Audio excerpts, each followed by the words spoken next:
Dapat dah. Oke, yang pertama itu kan masuk menu. Nah, nanti di sini ada atur user. Ini kita bikin contoh buat nambahin pengguna ya. Atur user, lalu tambah user. Setelah itu ID-nya, misalkan ID 1, oke. Terus namanya diketik, misalkan contoh Dwi.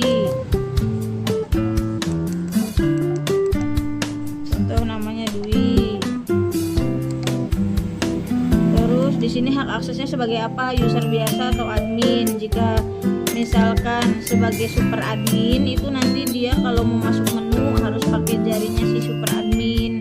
Ini saya bikin aksesnya sebagai user biasa. Terus pilih di sini mode verifikasinya. Mau pakai password, jari, pin wajah, atau saya ini contohnya gunakan yang hanya jari aja ya. Atau di sini yang ini deh jari sama password. Nah, terus ini kita pilih jarinya, daftarkan nih jarinya bisa dipilih mau telunjuk, mau jempol. Ini contohnya jari telunjuk. Angkat, tahan, angkat, tahan, angkat sampai 3 kali registrasi sukses. Ini wajah, barangkali mau pakai password, misalkan saya masukin password saya isi 1996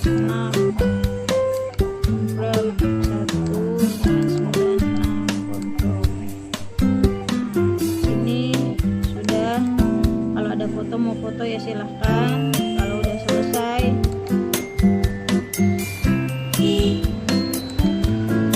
langsung escape aja karena otomatis tersimpan, nanti bisa dilihat di semua user. Nah, ini ID-nya sudah ada, nama Dwi 1. Sekarang kita contoh absen ya, nanti contoh absen.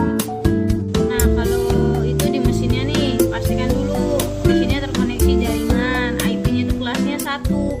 Karena kebetulan PC saya kelasnya 1 sama mesin sama, jadi ya nggak perlu dirubah.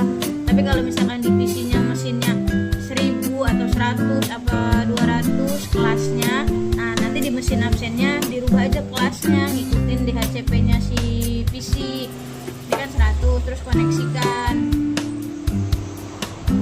Nah, nanti di sininya tuh ada tulisan tuh kalau misalkan udah koneksi sukses. Setelah itu langsung download data presensi. Nah, di sini datanya tadi udah dapat 10/10. Lihatnya nanti di sini laporan.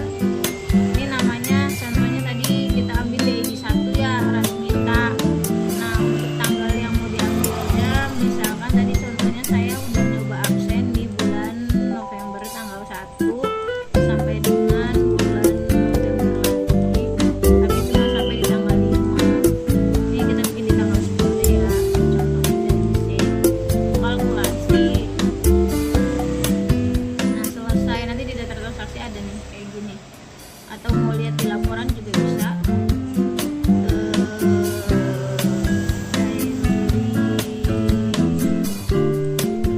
Untuk laporannya tergantung sih, bisa milih sebenarnya di sini. Ini ada masuk data absen tanggal 1. Ini kalau yang invalid biasanya itu karena ada kesalahan jam kerja. Tadi kan udah cara downloadnya di sini, download data persepsi. Untuk absennya udah dapat 14. Nah, cek di sini laporan. Tambahnya tanggal 1, jangan sampai dengan tanggal 10, nggak apa-apa. Namanya siapa misalkan yang mau dicek. Ini kan tadi saya nyontohin nama saya Dwi ya. Ganti jadi nama Dwi. Kalkulasi. Nah, di sini ada tuh scan masuk, tinggal scan pulang, scan masuk sama jadi beginiin. Kalau mau lihat laporannya bisa gini, ke diary time ini pakai. Jadi tahu dia masuk pulang. Ini tadi coba error nggak masuk gitu. Jadi udah dicoba narik laporan bisa. Intinya tuh kalau mau narik laporan pakai mesin pakai LAN, IP mesin